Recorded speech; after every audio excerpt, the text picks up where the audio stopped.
Okay, so today I want to tell an interesting story. It's a wholesaling story that happened for me a few years ago, and it's a really cool story, and I have a point to this story as well. So if you're a wholesaler, you'll find this story really interesting. Maybe you've participated in a multi-wholesale deal. This was a 5-way wholesale deal. There was a 5-way assignment that happened on this deal. So let me just kind of share with you what happened. So first, we had a seller, and the seller contracted with a buyer, wholesaler number 1, for $4,000. Okay, so seller gets the house under contract with wholesaler 1 for $4,000. This was in a low-income area back in Michigan. So wholesaler 1, realizing that he's got a lot of room on this deal, he actually assigns the deal to wholesaler number 2 for $4,000. So he builds in for him a $4,000 wholesale.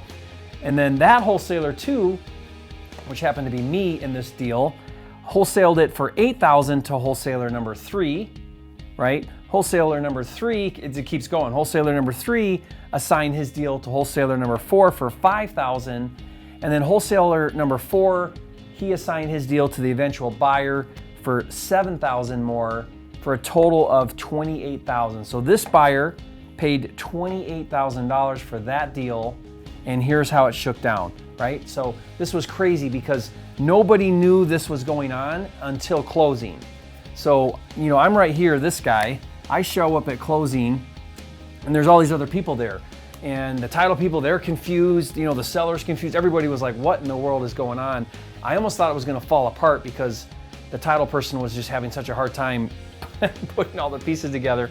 So we walk out of there with these numbers. Seller got his 4, wholesaler 1 got 4, wholesaler 2, me, got 8, wholesaler 3 got 5, wholesaler 4 got 7, and the buyer ended up paying $28,000 in this deal. Now, this I've never seen or heard of a wholesale assignment deal being broken up, quite like this with 5 parties involved.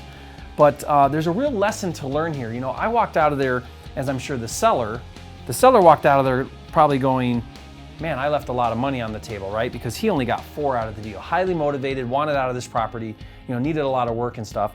And, but the thing is hopefully everybody was happy because they got a piece of the action. The buyer, he wouldn't have paid $28 if he didn't think that was a good deal. But it all comes down to who you know in this business, right? So for me, for example, imagine if I would have known this buyer, right? Because what did I leave on the table? I left $12,000 on the table by not knowing a buyer who would pay $28. I knew a buyer who would pay another $5, right? This buyer knew someone pay $7. So, or imagine if the seller just knew this person directly, then he would have made $28 instead of $4 selling that property. But again, this is real estate. This is how it works.